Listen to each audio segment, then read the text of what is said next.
Good evening. I'm Mary Robison, Head of Reference and Adult Services at the Riverfront Library. I want to thank all y'all for joining us tonight and for your interest in Yonkers history.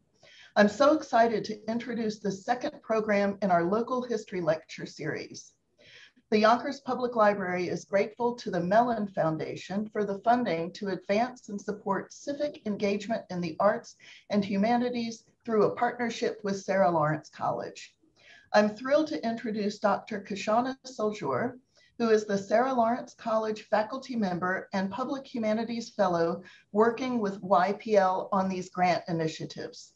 Professor Soljour received her PhD from Syracuse University in 2019. She joined Sarah Lawrence College and Yonkers Public Library last year and has been awarded several fellowships focusing on African American and Latinx curricula, as well as community engagement. She'll introduce Professor Lewis. Professor? Thank you so much for the introduction, Mary. It is my distinguished pleasure to introduce Linwood Lewis, who is a colleague, but I'm considering also a huge mentor. So Dr. Linwood Lewis is a professor of psychology at Sarah Lawrence College. He was the inaugural holder of the Anita L. Stanford Chair in Community Partnerships and Service Learning. He is a graduate of Manhattanville College and later received a PhD from City University of New York in developmental psychology, as well as a degree from Columbia University Mailman School of Public Health and Biostatistics. His teaching and research expertise includes psychology, child development, human genetics, health advocacy, and social work with NYU. Dr. Lewis is a longtime Yonkers resident and has participated in several community projects, including membership with the Yonkers Early Childhood Initiative, a researcher under Lead for the Choice Neighborhood Planning Grant. And he also conducted research for the RAD Innovation Project that documented the mental and social health of residents impacted by the transformation of Yonkers public housing to Section 8 housing. And he supported the development of a comprehensive urban plan for Cottage Place Gardens and surrounding neighborhoods. In addition to community engagement, teaching, and research, Dr. Lewis is the author of several books and articles related to race, health, and the environment. It is my honor to turn the program over to Dr. Lewis. Oh boy, thank you so much, Kashana, for your introduction. Thank you, Mary. I'd also like to thank the Mellon Foundation, Yonkers Public Library, and of course, Sarah Lawrence, my longtime home, and a place that is close to my heart. In this talk tonight, I'm going to range far and wide in time, but not in place, considering the issue of civic engagement in what some folks would consider to be a pivotal event in Yonkers history, talking about the housing and school desegregation case, and thinking about that in the context of the physical and social environment. So let's see. There's going to be a lot of jumping around in this presentation as I go from PowerPoint to maps to photos and what have you. So so hold on, and questions. I think we're going to wait until we're going to have questions at the end of my talk. Oh, and by the way, welcome to my my study, my home here in Yonkers, and I'm even going to be talking about my house here in Colonial Heights that was built in 1930, maybe a little bit. Okay. Any questions or points of clarification before we get started? Okay, so let us start the PowerPoint.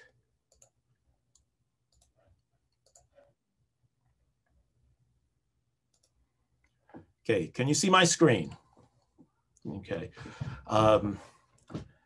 Okay. so first, race and environment in the city of Seven Hills. Okay, I don't know if many of you knew, but one of our nicknames for Yonkers is the city of Seven Hills. Although I have to tell you, I count the number of hills that I've encountered, in my bike riding, running, and what have you, and I think that there are probably more than 7 hills. But we're also going to look at environment, and there's a lot of different ways that we can consider environment or the environment.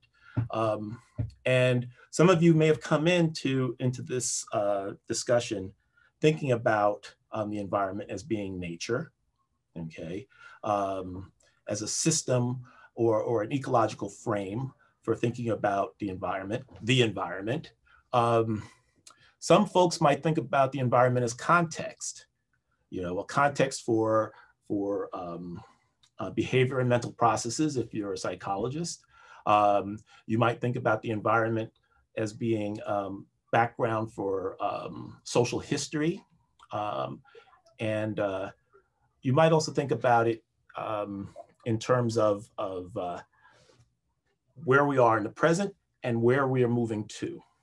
And when I think about that, I think about that in the context of climate change. But for the purposes of our talk, I'm going to discuss and think about the environment in these ways. First, I'm going to be talking about, I'm going to be making connections between the physical environment as nature, and the social environment, which, as you can read here, is the sum of social relations, institution, cultures, and physical structures experienced by a community. And I'm choosing to do so because of the Mellon Foundation's focus for our grant on civic engagement. And as you can see here, when we think about civic engagement, we think about the positive aspects. As you can see, voters going to the polls, collective action towards positive goals. But as an aspect of the social environment, a quality of the social environment, I want to also illustrate that civic engagement can occur in negative ways. Just as we think of nature as it can be a harsh mistress. I hate that terminology, but that may resonate for people. If you think about or watched any kind of nature show, you can see how things don't work out so well for some of the animals and some of the flora and fauna that you might see.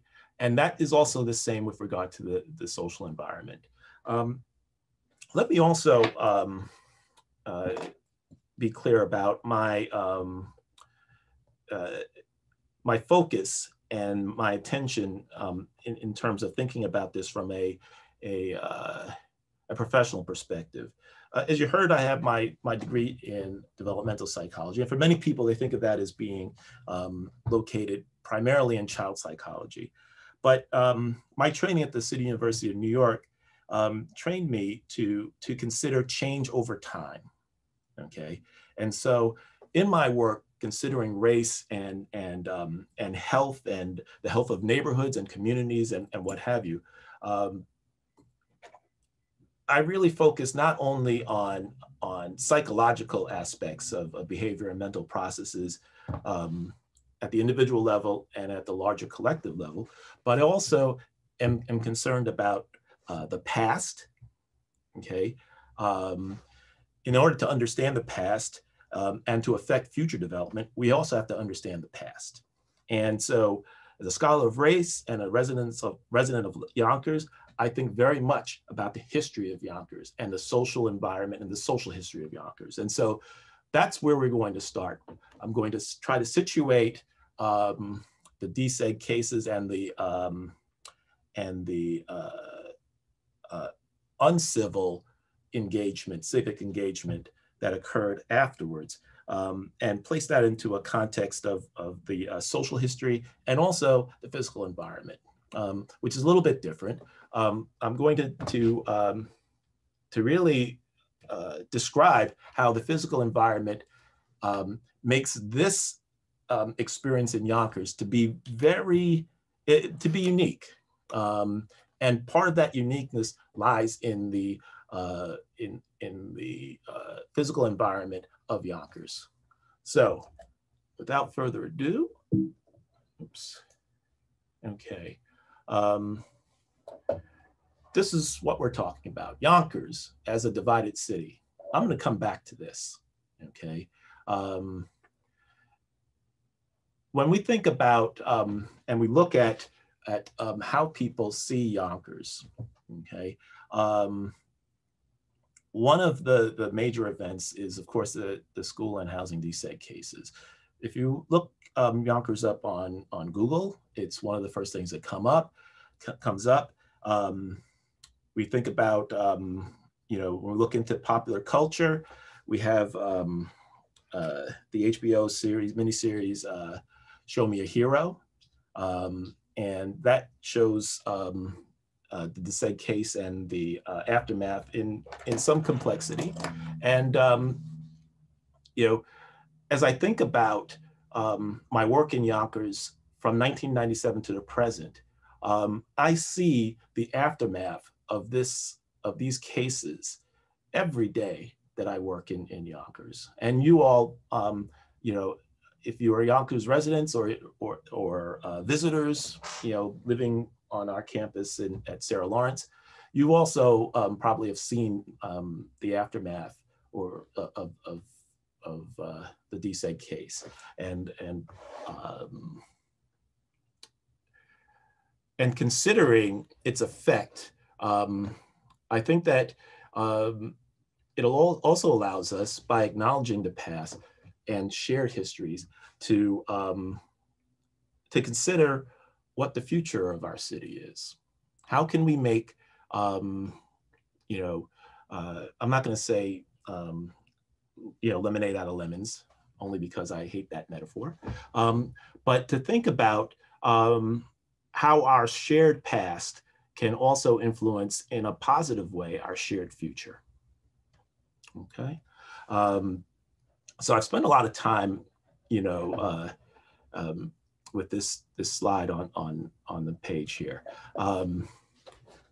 The school and housing desegregation cases, these were the result of approximately 40 years of construction of public housing. And as you can read here, 97% of that construction of housing was in 1 square mile of downtown Yonkers. And the 40 years that I'm talking about is from approximately 1940. And I'm going to talk about Sarah Lawrence's role in the construction of public housing, which is something that is probably not well known, up until the verdict in the deseg cases in 1988. As you can see here, in 1974, the NAACP noted racial segregation in public schools in Yonkers, and brought that to the attention of the Yonkers Board of Education, okay, in the hope that there would be change that would occur in how the Board of Ed conducted public education in Yonkers. In 1978, as you can see, the NAACP filed charges of discrimination after they were dissatisfied with the progress in racial desegregation in public schools. And they did so with the state and also the US Justice Department. A few more years goes by, as you can read here, justice files against the city of Yonkers in both housing and school discrimination, okay? Which, as you can see, of course, is much broader than this speak slower, the racial desegregation in public schools. The way in which public education worked in Yonkers at this time was that you had neighborhood schools, and the neighborhood schools, when you looked across the city, okay, reflected the housing discrimination that was occurring over the past 40 years in Yonkers. If you know Yonkers, and I'm going to describe it for folks who don't, Yonkers is a, you can imagine it as a square, and down the middle of that square, bisecting it from east to west, you could think of the Sawmill River Parkway. And to the east is, to the west, I'm going to start there, is the Hudson River and downtown Yonkers, and which is largely poorer and majority ethnic minority population, African American, Latinx,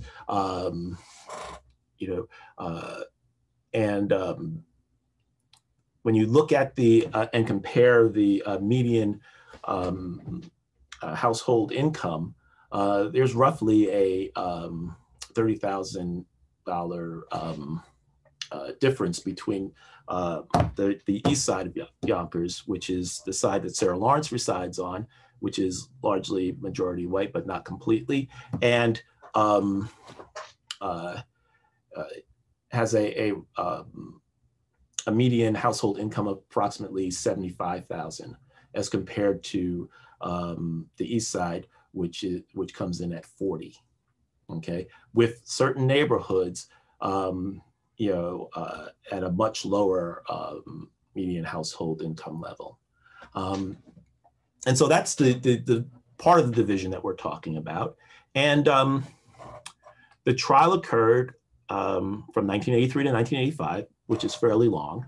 And Judge Leonard Sand found against the city and the Board of Education, okay, that there was, in fact, de facto housing and school discrimination, and that a remedy needed to be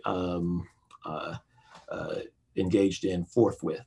And it's the aftermath of the legal decision around housing discrimination, which was to build public housing on the east side of Yonkers to deconstruct this 97% in downtown Yonkers. That was the center of that uncivil civic engagement. Okay, are you with me so far? Yes? Okay. Also, let me whoops. Okay, I'm going to show you a video. That's next. Okay.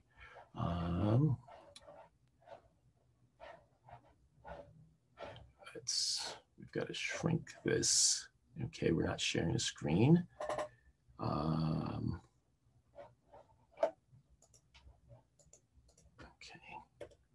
there we go. That's what I need to do.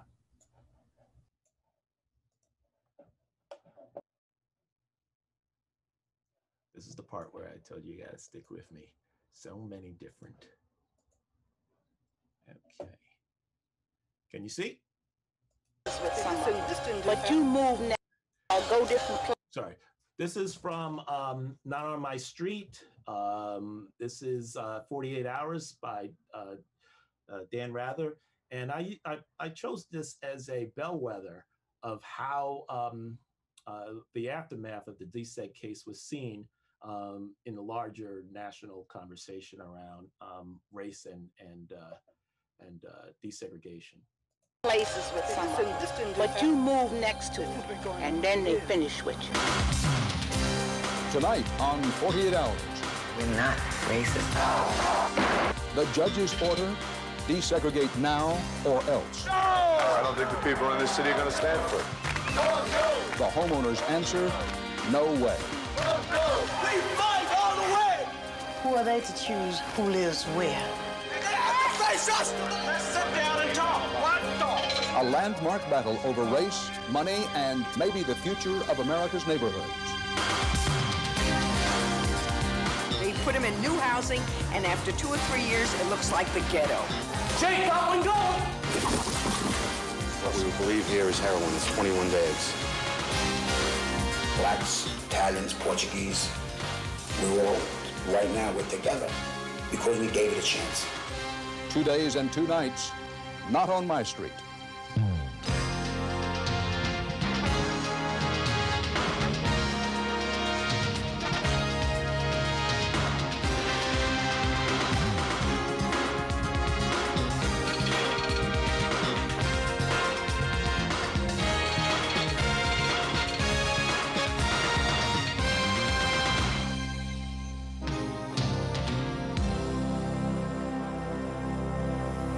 This 48 Hours is about a clash of dreams.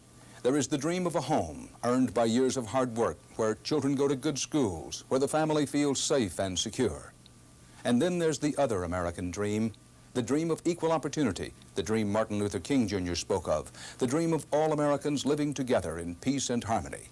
This month, those dreams clashed in the New York City suburb of Yonkers, the harsh echo still resounding across the nation as people in other cities and towns wonder, could it happen here? So,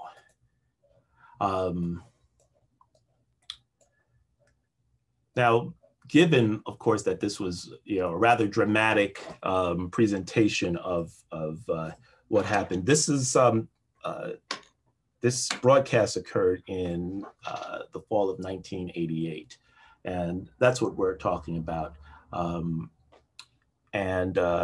Judge Sand, there were appeals and continued appeals and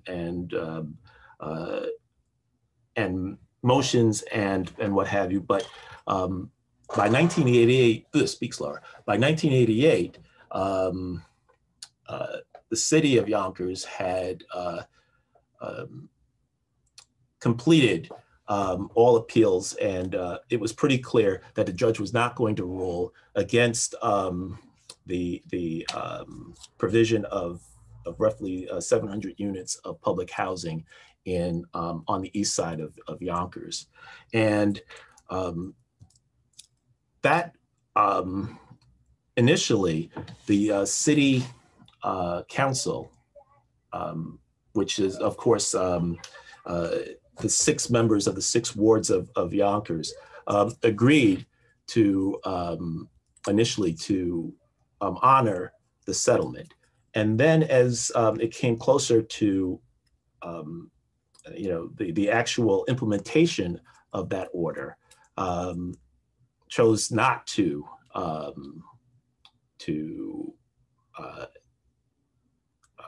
sanction that decision, and they chose to fight that and to reject the settlement.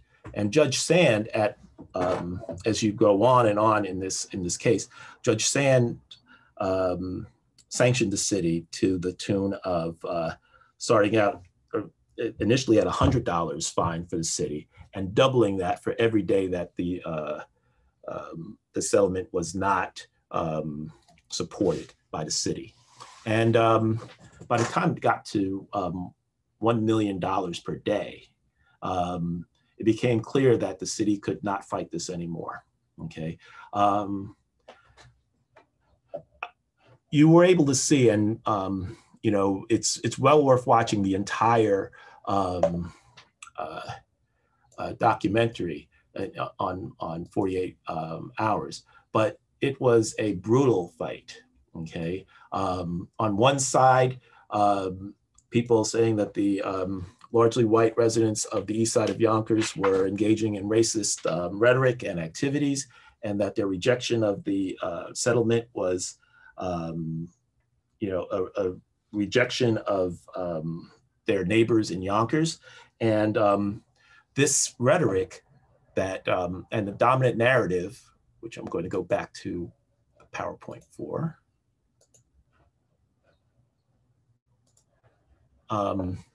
posed one group looking for a better life for their family, the American dream, good schools, and what have you, and juxtapose that against the other, and I capitalize that for purposely, who are seeking equality, and how this narrative of better life for family on one side and seeking justice on the other side get pitched against one another. And my goals for this talk, for the rest of this talk, is to place this DSEG case within its social, physical, and historical environment, to problematize the dominant narrative around it, and to consider how to move forward in the 3rd decade of the 21st century. Okay, not to put the DSEG case behind us in the sense of denying our past, but to embrace it and to move on. Okay, clear? You with me? Okay, just put a thumb up. There we go. Okay. So I'm going to talk about the physical environment, the city of Seven Hills. Why do I think it's important to talk about the physical environment? Okay. When we look at Yonkers, the idea of Yonkers as being, as the New York Times states, a city of 38 distinct and separate neighborhoods, okay, plays very strongly into this division of neighbors and how our city came to, such strife, such civil strife in the late summer of 1988. And of course, I'm going to start with, I'm going to go way back 18,000 years ago and to the last ice age, and talking about the Laurentian ice sheet, okay, which covered up to a depth of half a mile, this entire area, okay? And this ice sheet, which extended from northern Canada, of course, all the way down to our area, actually ended just a little bit further south, okay?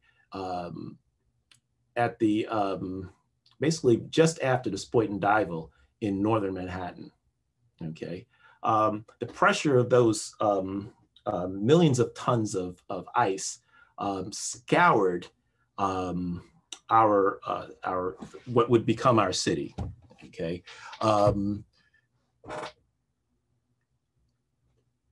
Basically tore away through its action, through its freezing and its movement, and then its retreat over time, and left hills of bedrock, okay? Sharp elevation changes, as you can see here, rapid rivers running to the Hudson. And the importance of these sharp elevation changes and the rapid rivers running to the Hudson have a couple of implications. One is the challenge of building in Yonkers, okay? Each time we build on the west side of Yonkers, we're looking at bedrock, okay? And it adds between 10 and 15% to the cost of building in that part of Yonkers. The sharp elevation changes and rapid rivers, and I'm going to pause here, okay? And show you a relief map of Yonkers.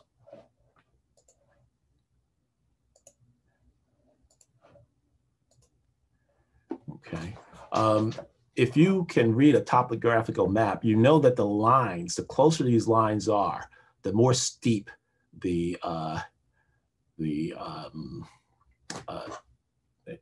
change in elevation. And what happens here is, where is, okay. Not see the ability for me to draw here. So you're gonna have to look at my cursor here. You can see my cursor, okay? The Sawmill River, okay, which Vanderdunk built mills on in downtown, what would become downtown Yonkers, runs very rapidly along this line here, underneath the city until fairly recently, and then out to the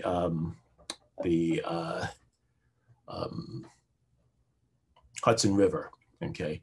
And in general, when we're looking at industry, especially industry at the time of the colonial period, and the founding of much of the cities in our part of the country, you needed swiftly moving rivers to provide hydropower to power industry in the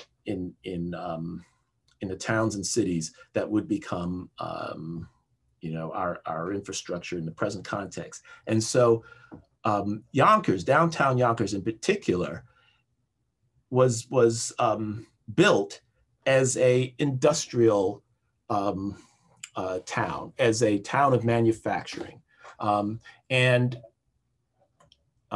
Let's go back to the PowerPoint.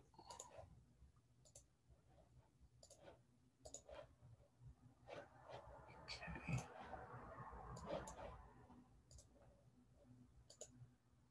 We just saw the topo map. And when we look at the social environment, and this is where the physical environment interacts with the social environment, when we think about the founding of Yonkers and how and the interaction between races and ethnic groups in our area, we have to talk about the European interactions with the Lenni and Lenape people from 1524 to the mid 18th century. Okay, and gradually, as occurs in many other parts of the United States, what would become the United States, the Lenni and Lenape, whose range, the range of their language group was from southern Delaware all the way up to pretty far north of us, over time were decimated and then moved out first to New Jersey, then to Pennsylvania, then to Ohio, and then finally to Oklahoma. Okay. In the context of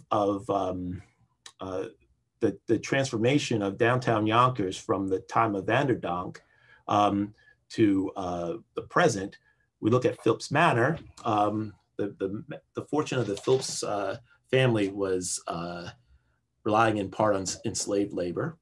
Okay, the mills in downtown Yonkers were originally created by Vanderdonk around the Sawmill River, and eventually, as we move from the 18th to the 19th century, manufacturing, Otis Elevator in 1853, and the Alexander Carpet Mill in 1860, lead to the 19th century view of Yonkers as being a major center of manufacturing, okay? And with labor, okay, the first folks who are working in the factory, living close to the factories, okay? So when you look at a social map of Yonkers, you see that there are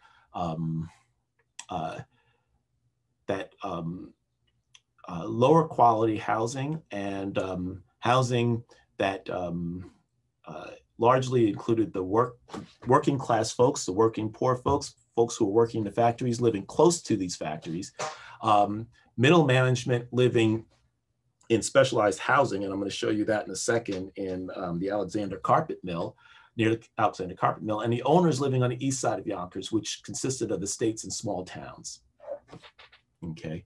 And this social environment is going to lead to, the particular relationship between the east side and the west side that we're going to see in the 20th century. Still with me? Okay. So town map. Okay.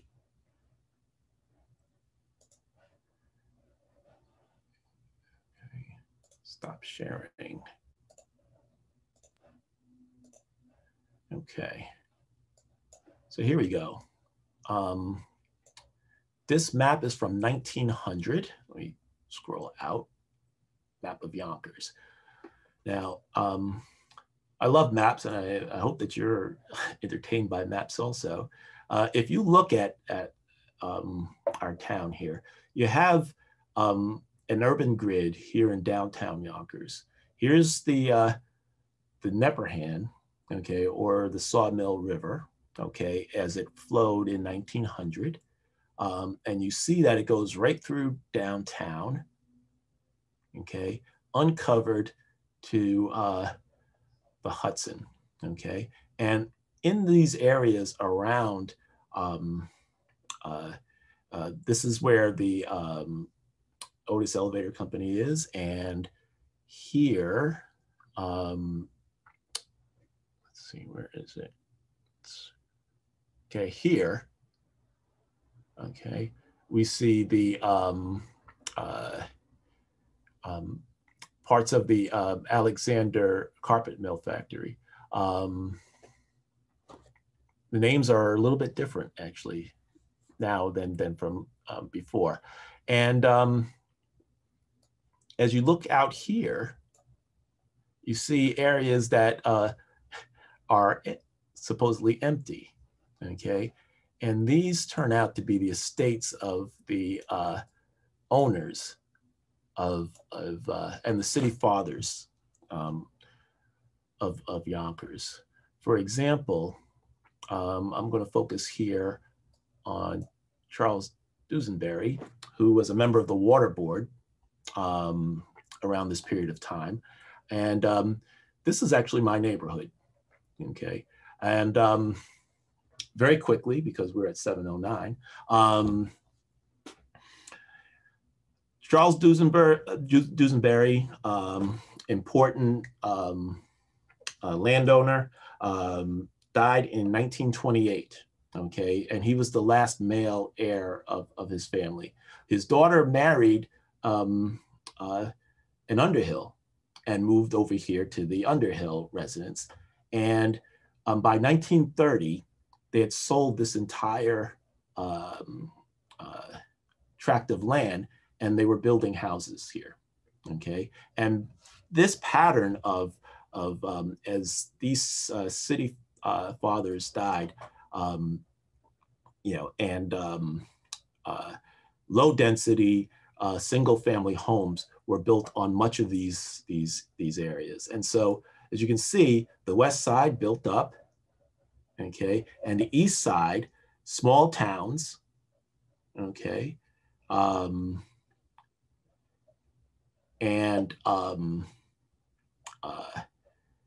here's where Sarah Lawrence is. Where are we? Sarah Lawrence, right in here. Okay, and of course, Sarah Lawrence was formed from the estate of William Doozer Lawrence for his wife, Sadie Lou Lawrence, and Sarah Lawrence. And also, these lands are not as hilly. Okay, you can have farms and estates, and they make more sense than the more hilly and what became industrialized west side of Yonkers. Okay, so my practice is to check in with my students when we're in the process of this, but I know we can't do this because I'm supposed to be lecturing. So, but I am checking in to make sure that you all are with me so far. Just give me a thumbs up if you're cool. Okay, I see some thumbs up there. Okay, now here's where the rubber hits the road.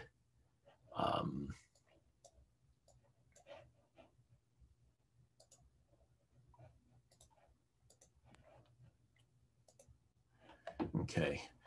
When we examine the social environment of African Americans, okay, what we see as we move from the 19th to 20th century is that there are small amounts of African Americans living in Yonkers, mostly on the west side.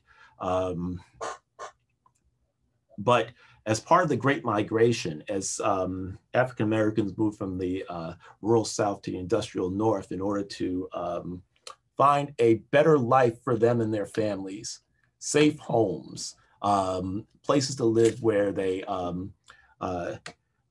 avoiding the depredations of the Jim Crow South. Moved first to Harlem, and during this period of time, Harlem, from the 1910s to the 1940s, was a very crowded place with, because of segregation in terms of housing and what have you in New York City, had people of many different social classes living together in that place. you see advertisements in 1940s newspapers like the Amsterdam News and some of the other famous newspapers of Harlem, advertisements for people to move up to Yonkers, okay, to move their families into houses, single-family houses, fresh air, clean water, a new beginning. And they're advertised in the area of Runyon Heights, okay? And I'm going to show you some pictures of Runyon Heights that I took, you know, over the course of a couple of years. And Runyon Heights, I'll show you on the map also, is also adjacent to a similar area of Yonkers called Homefield, okay? And Runyon Heights was situated for the black middle class, and Homefield for whites, okay? Now here's where we see the actual divided city of Yonkers. And it has relevance to how we are thinking about what happened with public housing. So let's interrupt this again, back to the map.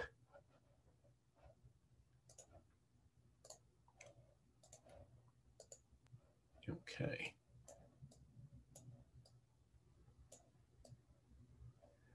Let's see. I think it might be hard to see here.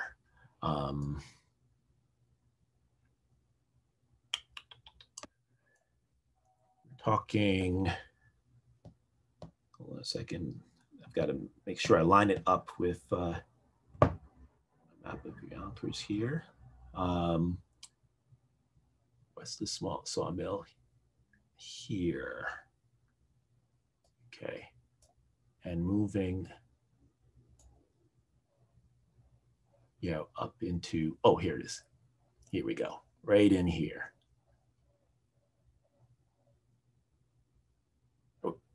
And let me actually show you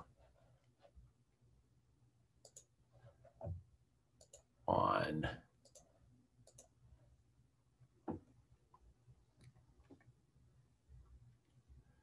okay, so you can see my screen here.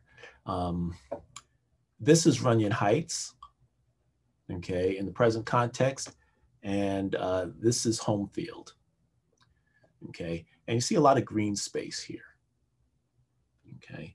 Let me move in a little closer, and you can also see an interruption of the city grid, okay, and that interruption was not in order to build a nice green space for the residents of Runyon Heights and for Homefield. It was built to segregate Homefield as a white enclave from Runyon Heights as a black middle class enclave, okay? This continuation of Breton Road actually was done more recently, okay? And this segregation in the late 30s and early 40s was, of course, you know, similar to the segregation that was found in other places, but it actually indicates a set of choices being made by city council, planning, and folks who are building in this area in terms of the control of and the segregation of African Americans from whites. And this green space, I'm gonna show you pictures now. Maybe I can just do it from here. There we go. Okay, that's Sarah Lawrence students. We're gonna get to that a little bit later. You're seeing lots of pictures of lots of stuff. That's my daughter. I'm going to stop sharing this. Of course, it's taking its time. And pull up. Here we go.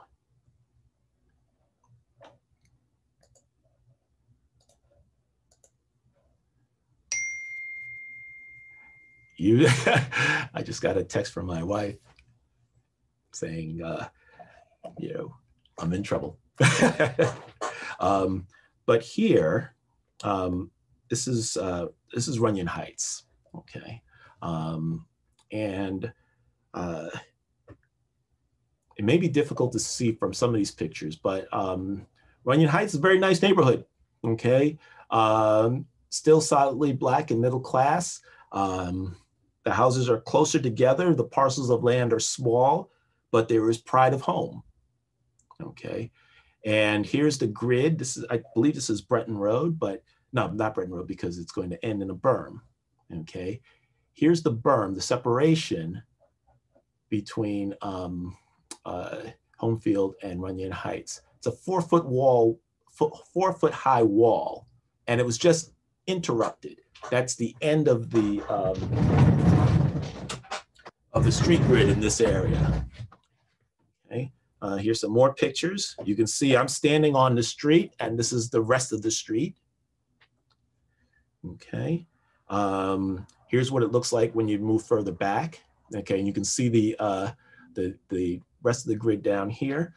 And this is actually unusual in the structuring and the segregation of towns. And it's also unusual because it exists to this day. We see divided cities like Jerusalem, Beirut, Cyprus, you know, the demilitarized zone between North and South Korea, okay.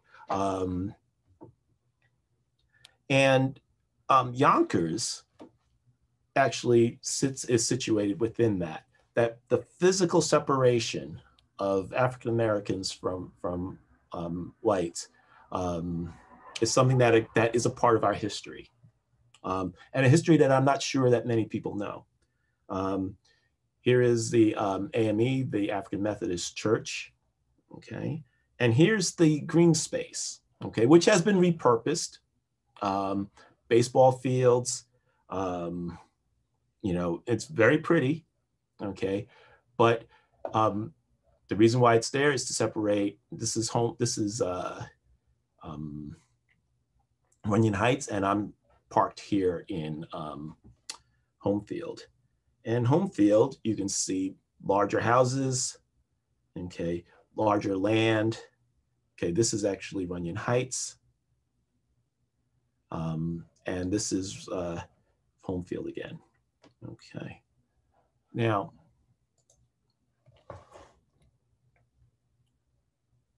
I apologize if I've shown your house in that picture. Yes, Berlin, of course. I forgot. Yes, Berlin. Okay, the classic example of a divided city. Okay, how could I have forgotten? Thank you for that. Okay, going back to the PowerPoint. Okay. This also extends to the creation of public housing. And this is where Sarah Lawrence is implicated in this. Sarah Lawrence in the house. I had to be a little meta there. Sarah Lawrence was asked in the 1940s, Professor Llewellyn, whoops, I'm not playing the, okay. Professor Llewellyn of the, in sociology was asked to, because of her connections with the Department of Housing and Urban Development, to engage in a survey, pardon me, a survey of Yonkers in order to create public housing for African-American Yonkers residents, okay? Or actually Yonkers residents in downtown Yonkers. And I'm gonna show you some pictures of Sarah Lawrence students at work. Okay,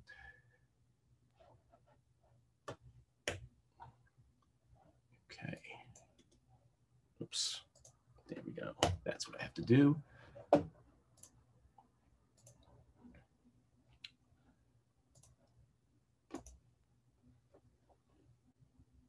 Takes a second. Here's Sarah Lawrence students, love the cloth coats and the technology, interviewing a African-American chauffeur, I assume from the hat and working on his car. We have students looking at housing. Let's see, do I have any more? Okay. Here I'm giving you a sense of what housing looked like. This is across from the train station in downtown Yonkers. This is what will become the Yonkers Riverfront Library. This is Larkin Plaza, okay? And you can get a sense of what the infrastructure, this is roughly 1920, what the infrastructure looked like at this time and place, okay? You see how closely, this is actually more business, but in some of these, you can see housing here, and there's housing, back up in this direction. And certainly, if we go right off the grid here, there's also housing.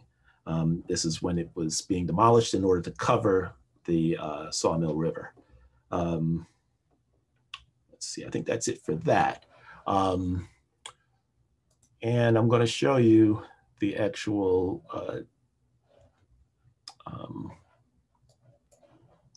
form that they used. Here we go. Taken from our archives. Okay. There you go. So they were asked to look at the city, the people, how people, the economic prospects, the education, and the health of Yonkers residents in that area. Ironically, these are the same questions that I was asking in terms of working in urban revitalization as part of the Choice Neighborhoods initiative in Cottage Gardens 68 years later, okay? And here is a recollection by a student interviewing 3 families in the Negro section of Yonkers. Use their terminology here. They talked about the physical structure of the housing in Yonkers. I'm going to just go right to the point here. When you look at the housing before, in this period of time, 1940s, this is 1940 to 1946. Approximately 30% of the housing for African Americans in Yonkers lacked indoor plumbing. Okay,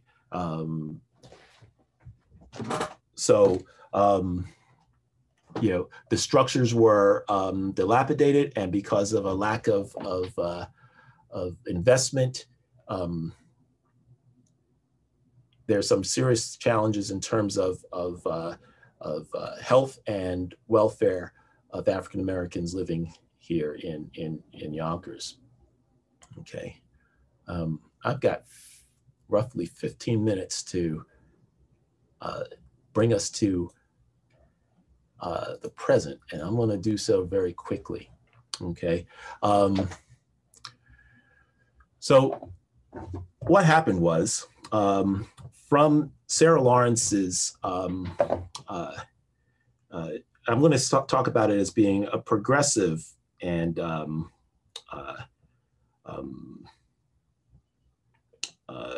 do we say it? A need to lead to positive change in the life chances of African Americans living in this part of Yonkers, to basically build public housing in this area that would be modern, safe, and provide a positive place for folks to live. And I'm going to show you some pictures of that housing near the end of its life. Okay, and this is Cottage Place Gardens. Okay, it may be hard to see because this is in terms of this is part of the revitalization project that I was a part of. It's hard to see, and you know, how different this might have looked in 1940. Okay, but we're looking at low density, and for the time, garden type style apartments. Okay, for African Americans, which I think, let me see if I can get, nope, let me see if I can get a picture of what the interior looks like. Here we go. Which must have been very pleasant, you know, a pleasant change from you know, where they had been living in the past. Okay, but that construction of this public housing for African Americans also included an interruption of the grid. Okay, and in fact, segregated, and each of the housing developments, public housing developments in Yonkers did the same thing, segregated them from the larger context of folks living in downtown Yonkers. And I might suggest that this housing was designed in order to basically hide public housing and the African-American folks that were largely African-American, poor folks that were living in there from the larger context of Yonkers. And to do that, I'm going to show you the grid in that area. Okay.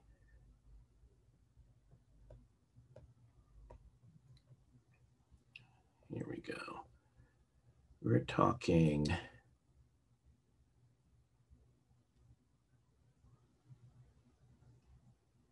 where is, there we go. Okay, so these changes are actually, let's do satellite. Okay, scrolling in. Okay, we're seeing the new buildings here. If you looked at the old buildings, what you saw is you would have the grid structure in place, but in this area, okay, all of the buildings were placed and facing interior to the rest of the city. And this was the only road that led into the complex. Okay, so when you look at this public housing, it was basically constructed, not only in my opinion, but in the in looking at all the public housing in Yonkers at this time to segregate folks. Here's a Schlobaum. Let's whoops. And here we go.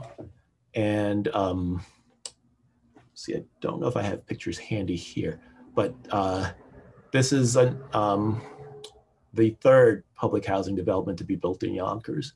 And it is also separated and segregated from the grid of Yonkers. The only way in is down this road here.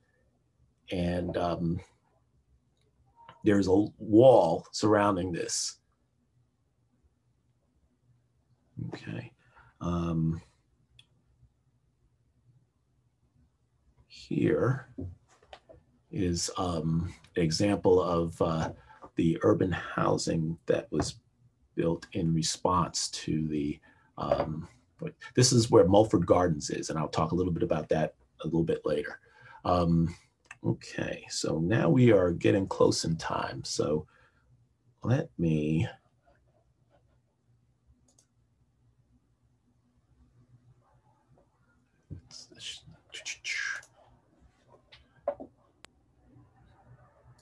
now move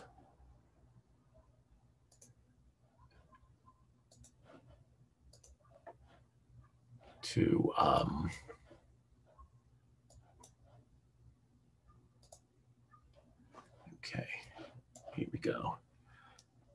Okay, and this segregation is unusual, and the formation of public housing in Yonkers is unusual also. I grew up in a housing development project in the Bronx, which was built about 10 years afterwards. And my project was built, as many of the projects in the United States were built to house GIs returning from the war. Okay, and you know, there isn't that separation and that segregation in the urban grid in many of the public housing developments that we see built for that purpose. Okay, so arguably that segregation and that division of the city plays itself out from Runyon Heights to Homefield, to Cottage Gardens, to Mulford Gardens, to Schlowbaum houses, and leads to 97% of the housing being built on the west side of Yonkers. Now,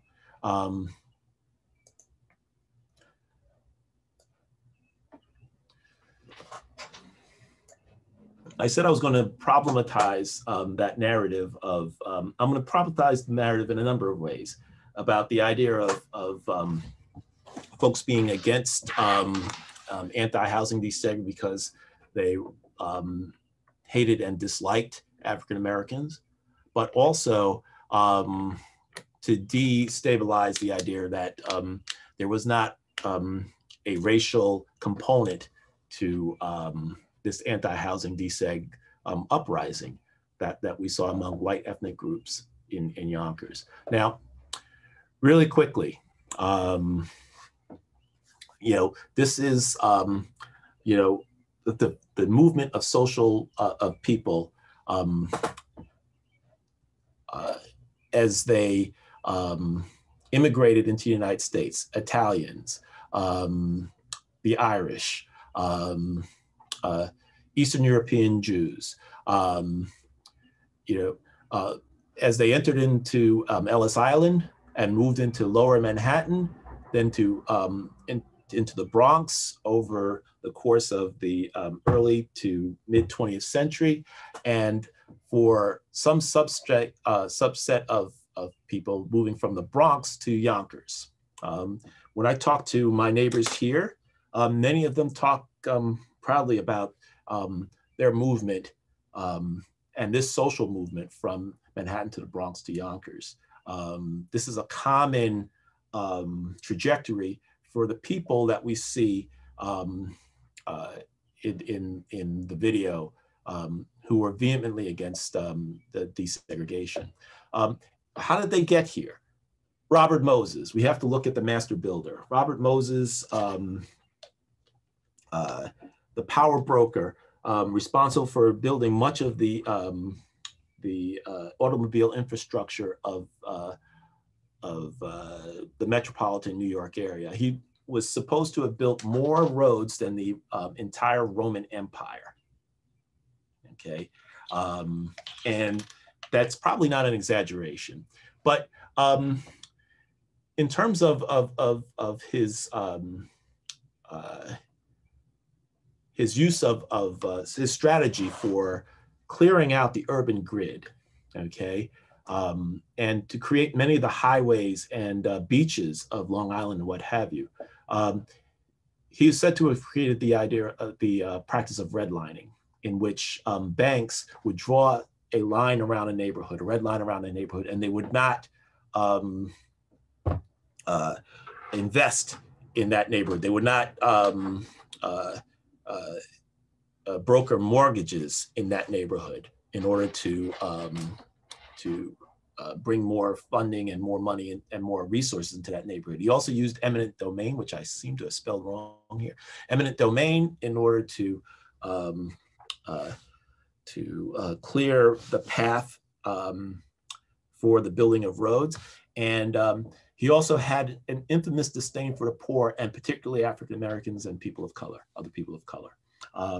It is said that he built the highways that service Robert Moses, Jones Beach and the beaches of Long Island, that he built the bridges over those highways low enough so that buses could not transport African Americans from the city or from the Long Island Railroad to the beaches. Okay, and there are myriad examples of choices that were made in terms of the building of many of the highways that are here in our area. And I want to point to the destruction of the South Bronx, okay, in the construction of the Cross Bronx Expressway. You all probably know that if you've driven anywhere in New York, 100,000 people displaced per mile, okay? And that building of the Cross Bronx Expressway was done from, where is it on my notes? Between 1948 and 1975, okay? Which very much coincided with the movement of white ethnics. I'm using the term that the sociologists use, who experienced the gradual decay in their neighborhood because of this, I'm going to say is redlining and the devaluing of the neighborhoods that were in line with the construction of the Cross Bronx Expressway. And as property values dropped, Black and brown folks who were moving in because of the Great Migration, and also the migration of people from the Caribbean, okay, whether they were first Puerto Ricans, so American citizens moving from the island to the mainland, moving in as those property values decline because of inexpensive housing, and the association of urban decay with African-American and Latinx working class and working poor folks.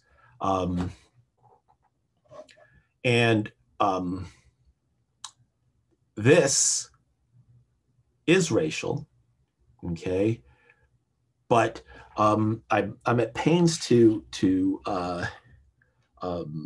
describe this as being two different economic activities being conflated by people. Okay, so this kind of gradual devaluing and the creation of urban blight through a lack of investment by bankers and by Robert Moses in this case in the South Bronx, that displacement that occurred because of the construction of the Cross Bronx Expressway and the lowering of these property values, leading to Black and brown folks moving in because they need inexpensive housing, and then the association, okay, of urban decay with Black and brown residents moving into one's neighborhood. Okay, so that's where I'm starting to destabilize, I hope, the idea of urban,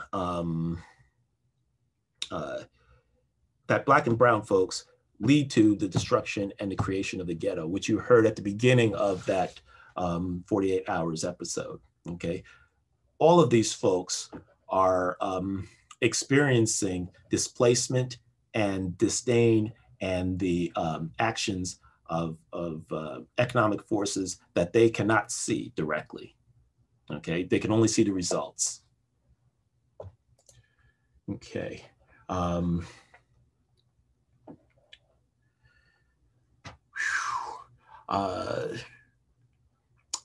thinking that, because we're at 43, and I want to be able to open it up to conversation, and I expect a lively discussion of the way in which I've kind of laid it out here. But I also want to consider that that history that led to this clash and sets of people that were seen as being very different. But as I've implied, all of the folks involved were moving towards and looking for a new way of life, a better standard of living, a safe housing and safe neighborhoods for their families and for their children. That that the false narrative of justice versus economic and personal advancement and the American dream is a false dichotomy. And that does little justice to actually what happened in the end and how we can move in Yonkers towards a new civic engagement where we acknowledge the past, acknowledge our shared history and desires and values, and truly work together in civic engagement together with all members of Yonkers society. And that our fears of the results may not match the realities of our work together. And I'll leave it here, but you can certainly ask me what the outcome was of this urban experiment in which that public housing was built on the east side and what happened there. So I'm going to stop here. Thank you so much for your time. And I'm looking forward to your questions. Oh, 7:45 also. Professor, we have a question in the chat. Is it significant that Runyon Heights is not shown by name on the Google map? I cannot speak to the choices that are made by that I use the Apple Maps there. But interestingly, when I did my exploration of Runyon Heights and of Homefield, one of the beautiful things that I saw, and it chokes me up to even talk about this, was, first of all, the pride of home in Runyon Heights. You saw that gentleman who was painting the house, and I drove by and I said, "Can I take a picture of your house?" And he's like, "Of course." And the pride on his face when he said that. And when I drove into Homefield, what I saw was a community of all different kinds of people. It was beautiful, and people were very friendly in Homefield, and that kind of fear of segregation that came in the 40s seems to have, over time into the 2000s, led to a more diverse part of town. So I wouldn't be surprised if in some way people are thinking about Homefield as including Runyon Heights. Okay. I have a question. Yes, please. So I agree with I like your argument about what the potential has been about housing, but what are the implications for schools? So when you talked about neighborhood schools, for example, and when I toured schools, there's still a lot of schools, for example, that the cafeteria, there's still a lot of schools that don't have a full cafeteria because kids would go home for school and for lunch. And now that Yonkers is fully bused, it's an all bus district. Sometimes people say that was a problem from the desegregation cases, but I also am concerned about the school piece in relation to the idea of property values, property taxes being connected to school funding. Absolutely. I think, there's a number of different ways to think about this. First of all, in my research as part of the Choice Neighborhoods work, we discovered that children on average spent between 35 and 40 minutes of travel, to get to school, okay? Because at present, you know, and things may be changing. I know that there's been discussion over the past 10 years about going back to neighborhood choice, that Yonkers has a system of school choice where people would put in for the choices of schools that they would, you know, that they would like to attend. And then there is a complicated formula that leads to some kids traveling across the city to get to school, okay? And, you know, that was done because of the de facto housing segregation and the ensuing school segregation. There was after this a bit of flight by East Side families away from Yonkers Public Schools, and Yonkers Public Schools has had, you know, YPL has had a real struggle. No, not YPL. You know, Yonkers Public Schools, YPS. Continually working with an underfunded formula, just like many public school districts are. In part, it's because of lowering of taxes at the tax base. Part of it is because of this of these challenges, and you know, in terms of housing. I mean, not housing. Funding formulas at the state level, and part of it also, you know, in terms of well, actually, I'm going to leave it there. But also, you know, when we think about the quality of schools, Yonkers Middle High School is actually perennially one of the top high schools in the state. Okay, and so it's really wonderful and diverse, but the funding and the struggles, as Mary, as you're putting here, and Saunders, you know, we have many great public schools here, and you know, that's part of that, you know, the challenge that is associated around this desegregation. You know, is the belief that, you know, because our schools are more diverse than they were in the past, and what have you, that they are of less quality, and that's a real challenge. Thank you for your question. Anyone else?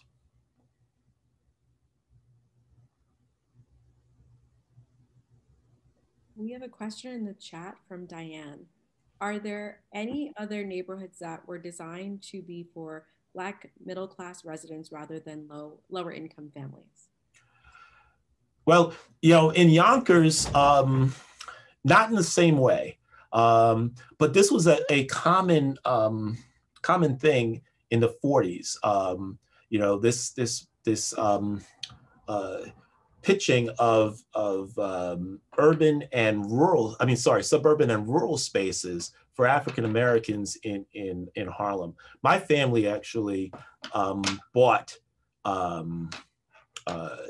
land near Narrowsburg, New York, 10 Mile River, you know, in a place called Lucky Lake, in order to have, you know, a summer residence, you know, for you know, for African Americans.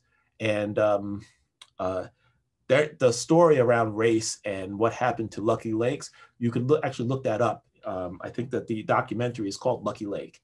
And it is a real challenge of, you know, of what happens when Black people are moved to spaces in which they are not expected and perhaps not wanted. But this idea of building new neighborhoods for the Black middle class, I don't know if there were any more in Yonkers, but there definitely were, you know, the ideas of building these in other parts of Westchester and also in New Jersey. Okay, I hope I answered your question. We have another question. Your photo album had lots of pictures of the new middle income housing being built in West Yonkers. What is your take on the development, especially in close proximity with the similar looking waterfront luxury housing? That is a great question. You know, I think that you know, in thinking about it, you know, one of the things that we should consider is, you know, what happened with regard to the daylighting of the Sawmill River in downtown Yonkers. One of the things that, I was, working in Yonkers more intensively at the time that the planning and the decision was being made to, daylight various parts of the river. And, it was largely done for,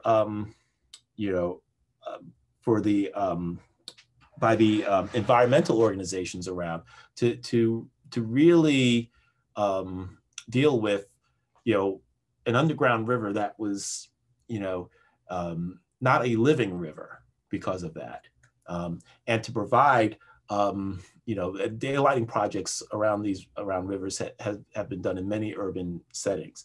But one of the outcomes of that is that it raises the property values of the areas around it. And when I was working in Cottage Place Gardens, and you saw that the new housing that I was proud to be a part of in concert with residents, deciding how and how that housing would be built,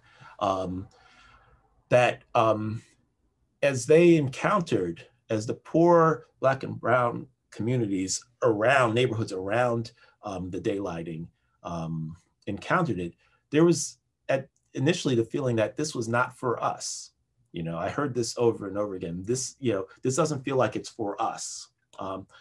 Fortunately, I feel like that feeling has dissipated to some extent. And I think about the work that's being done in by the folks at BZAC and Curb and the Groundwork Hudson Valley and all of the and the library, okay, which does a great job of pulling people, from all sorts of neighborhoods into downtown, really have made that space, feel more like it's for all residents in Yonkers. But there is a challenge when we look at the luxury housing that's being built around, with, absolutely. And, Hudson River, Museum, Phillips Manor, absolutely. Kudos to them as well. And I'm sorry if I left anybody else out, because, that's one of the wonderful things I think about working in Yonkers, that there's a lot of community feeling and work being done. But that's a real challenge. How do you keep the nice things that we're building for the residents that are here? That was my major concern, and the work that I was doing with the planning department, the city of Yonkers, the municipal housing authority, our partners, including the library and Groundwork Hudson Valley, and all of the folks that I've been describing so far. One of the things that was really good about the urban revitalization experience that we were trying to do was we wanted to build nice things for the folks that were living in the neighborhood. And the concern around gentrification is a real one. And I think that we have to really be mindful of the challenges of what happens as we build, more expensive housing, and, to keep, revitalizing and bringing all of downtown Yonkers into the 21st century for all of us. That's what I mean by civic engagement, that work has been done so far by multiple partners and stakeholders in downtown, and including city government. And I think that we want to make it easy for them to continue to do the right thing and to build affordable housing, increase affordable housing for residents, to have a variety of people living in the downtown area. Other questions? We have time for one more question, and this is from Rose. I was a student of the first graduating class of the Foxfire School before it was W.T. Boyce. Best education experience in my life. Did happened to the project happened before Foxfire, or why they changed the name of the school or property? Oh, Rose, I wish I knew the answer to that. I don't. I would love to, that's a good question. Maybe the next the next person up can speak to it. Mary, you're raising your hand. Do you know about that? Mary, Okay. Yeah, go ahead. Yep. I think I know a little bit about that. So Foxfire, the name, didn't they change that to Boyce Thompson, right? Because I think, yes, when I was looking at that school, it was known as Foxfire, and I think when they sorry about the lighting, making dinner, everyone. So I think that when they did the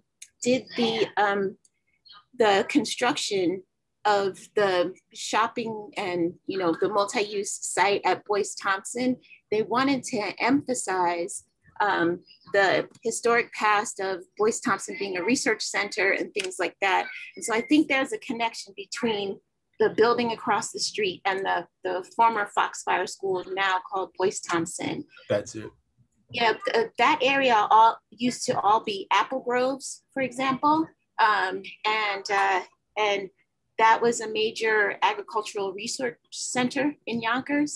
And so I think they wanted to, like, if you go inside the shopping center, someone has done some really good public history there that shows some high school classes and things like that. So that's the best that I've got. But yeah, no, that's great. That's great. And you remind me that there was a Boyce Thompson Arboretum, that people, when they talk about Yonkers, they talk about, how wonderful, it was to walk through the Arboretum. And some of that is still there, but a lot of it has been, became Executive Park. Now, I want to leave you with something.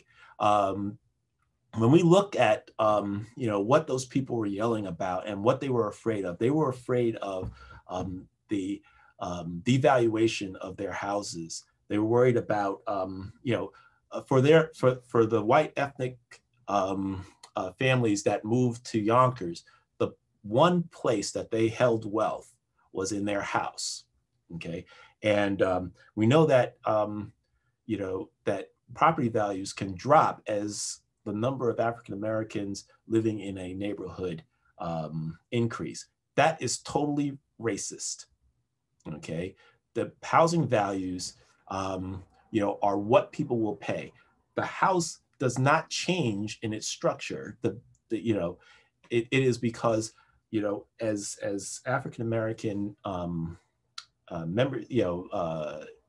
residency in a neighborhood increases, it's the perception of buyers and people who have access to mortgages to buy houses that bring those property values down.